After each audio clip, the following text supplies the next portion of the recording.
Alright, what is going on, my broskies? My name is Toadskii, back again, here to bring you guys yet another One Piece Treasure Cruise video. It is now finally the end of treasure map lore on One Piece Treasure Cruise Global. For those of you who wanted to know what rank I placed in the 68th position, so I'll be able to get 15 of each of the tablets as well as getting 2 additional Sugo Fest exclusive pulls. So hopefully I'll be able to get those pulls really soon, and I'll be able to upload a video of all that to you guys, and I'm really looking forward to that.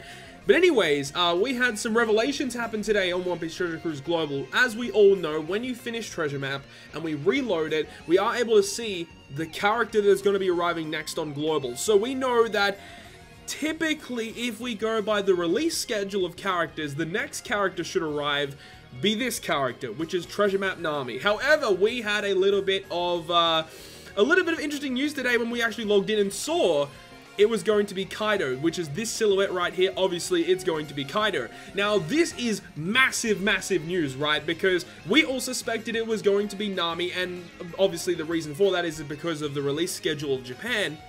But we can see right now that it is going to be Kaido. Now, a lot of people see this and they're like, okay, that doesn't really mean much. But it actually does. This is a very big deal for the fact that Kaido is coming first. And in this video, we're going to be explaining why. So hold on to your hats because some really cool stuff is going to be arriving very soon on One Piece Treasure Cruise Global.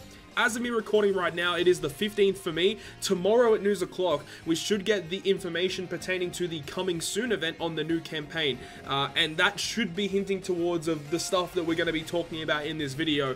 So let's go ahead and get into it. Okay, so the first thing I want to talk about is Nami. And this is the reason why we thought Nami was coming first.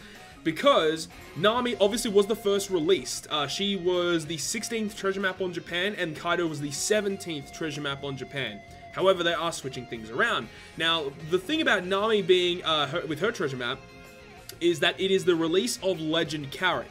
Legend Carrot is the legend that we all thought was coming next, with the fact that she was supposed to be coming right before V2 KATAKURI and SNAKEMAN. That makes a lot of sense. However, we've seen that now it is going to be Kaido. Now, the legends that kind of released with treasure map Kaido was none other than V2 KATAKURI.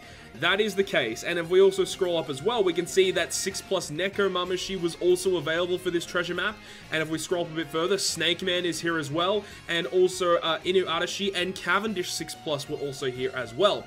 Cavendish is an interesting one though, because Cavendish's 6+ actually arrived in the Nami treasure map. So I'm on this page right now. One of the teams they suggest is a Cavendish team.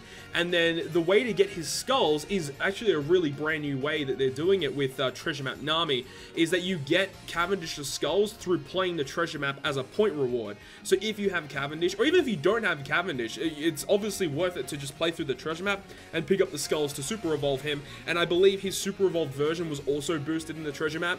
So they want you to go ahead, use Cavendish, get the skulls, super evolve him, and then use the better version of Cavendish to farm this particular boss in treasure map. However, we are getting Kaido first, which is a little bit weird, and we didn't really expect this to happen, but this is really weird. So it's so interesting because there are so many characters that we're missing that were boosted on Kaido's treasure map that I don't even know if they're going to boost different characters so that we have a better chance of clearing it, or are they just going to give us the characters all at one time? I think that could also be a pretty solid option as well. Obviously, as we said, V2 KATAKURI was the main component, and that's the whole reason I'm making this video, is that KATAKURI and SNAKEMAN are going to be arriving very soon, because they are the characters needed to take on this next treasure map against Kaido. And along with that, obviously, we've got SNAKEMAN coming, and that's the Sugo Fest that everyone, and I've been telling everyone, to be saving for, because on Japan, it was a guaranteed SNAKEMAN after 9 multi-pulls. So if you have enough to do 9 multi-pulls, you guys are going to be set, because before Luffy and Law came out on Japan, SNAKEMAN was easily the best legend in the game in terms of usability. He's the easiest to use, being a full rainbow captain, and he literally beats everything. So if you have enough to get SNAKEMAN, you really should go ahead and do that. It's 100% worth it. And then here we have Neko Mamashi, right? A 6+ Neko was used in one of the recommended units against the boss Caesar Clown. So I do think that with the release of KATAKURI and SNAKEMAN, that they will also release 6+ Nekomamashi and 6+ Inuarashi. Both of those guys arrived, if I remember correctly, on Japan. They were like literally on New Year's Day was when you could super evolve these two characters, which was a day after the Sugafest went live, I think it was. So yes, lots of good stuff to look forward to. 6+ Inuarashi and 6+ Neko. They are good characters. Inuarashi has a much better upgrade, but obviously because, you know, Inuarashi was a much weaker character when comparing to Nekomamashi, so he definitely needed the better upgrade, and he does get a really good upgrade. Neko's upgrade really isn't that good. He doesn't really change all that much. I think with his, we can actually look it up right now. If I go to Sai and then go Neko, if I get spelled correctly, Neko, and we look at his 6+, I know that his captain effect is essentially the same, but I think he does the same amount of damage, but reduces bind and attack down by 3 turns. So that is a really good upgrade to Legend Neko, and that enables you to actually get around the debuffs of here, where they're pretty sure, yeah, in Battle 6, it says here, in Battle 6 there's a dragon, and he'll appear, and he'll also go ahead and seal 2 people, and also give you attack down. So Neko will go ahead and unbind those characters, and give you the ability to get rid of the attack down on this final stage here. You can see the attack down here, and the 2 middle characters I think get binded, or the 2 bottom characters will get binded. So yeah, if you have Neko, makes this fight a lot easier. And then for Inuarashi was just a support character for this specific team against Sheep's Head, so I don't really know if Inu is even needed, but he is going to be boosted for this treasure map, and I just hope that they get their 6+, because they're definitely long awaited, and I'm really excited to use those 2 characters in particular. But when you look on the Nami treasure map, this is the one that should be arriving next one after Kaido, which would make a lot more sense. And actually, interestingly enough, we actually had World Clash Ace was also boosted here as well. Now, not only does this point towards the fact that, you know, SNAKEMAN and KATAKURI are going to be arriving, which is obviously exciting. I am really looking forward to this Sugo Fest. I love KATAKURI so much. He's probably one of my favorite characters, if not my favorite character in One Piece at this current point in time. So I'm really looking forward to this Sugo. But not only does this talk about just the treasure map and stuff, this also you know, affects other characters that we'll be releasing. And what do I mean by that? Well, when Legend Carrot got released, there was a specific Colosseum character that came out with her, and that was Magellan, and he's a really interesting character, right? This character is one of the best free-to-play characters in the game, because he allows you to strongly poison an enemy. He poisons all other enemies, so he gives you strong poison to one enemy, and then the rest of them get weaker poison.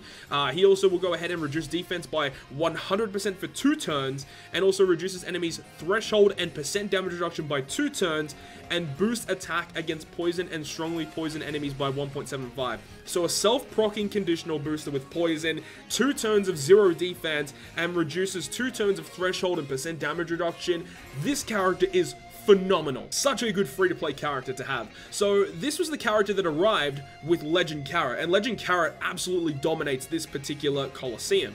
Now, because we aren't getting Carrot, I think that this will change, and we will get the Colosseum unit that came after Magellan, which was actually Colosseum Smoothie. And this character, in my opinion, is still good, but I don't think she's anywhere near as powerful as what Magellan was. So with her special ability, she deals 100 times attack and int damage to one enemy. Also, Dex, Quick, and Int will be beneficial for Slasher and Powerhouse characters. Now, if I actually remember correctly, if we go over to KATAKURI, which is the Sai V2 KATAKURI, he will go ahead and make strength side recovery and tandem orbs matching to all characters on his team.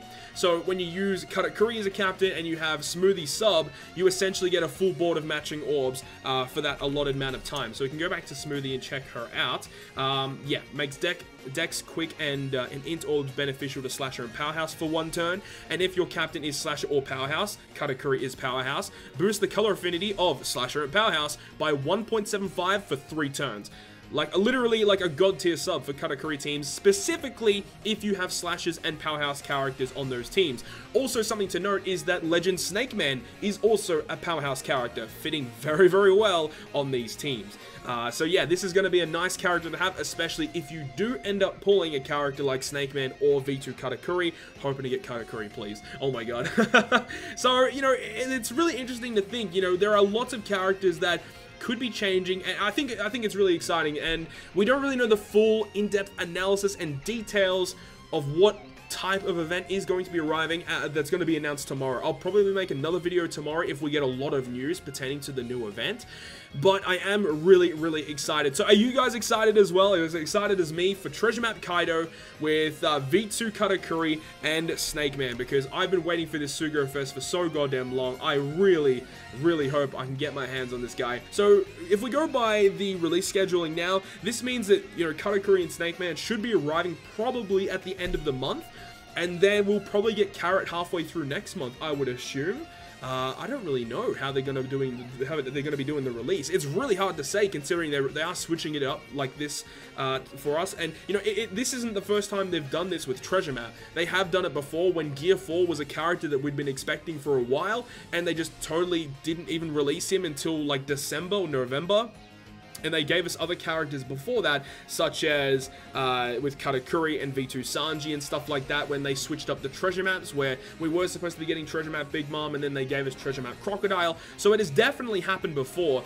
This is not something that is new to the global version of Treasure Cruise, but it is something to, you know, I wanted to make a video about because I'm just so excited for this character in this Sugo Fest. So once we get the full information of the Sugo Fest, and if there's a data download, and when the characters are put into the game and the banners put in the game, I'll make more videos discussing the characters in more in-depth detail. So that is going to conclude the video, guys. I really hope you guys did enjoy it, and if you guys did enjoy it, make sure to leave a like, and if you want to stay up to date with all the content I post, including more One Piece Treasure Cruise content, make sure to hit the subscribe button down below. But other than that, guys, I'll see you guys within the next video.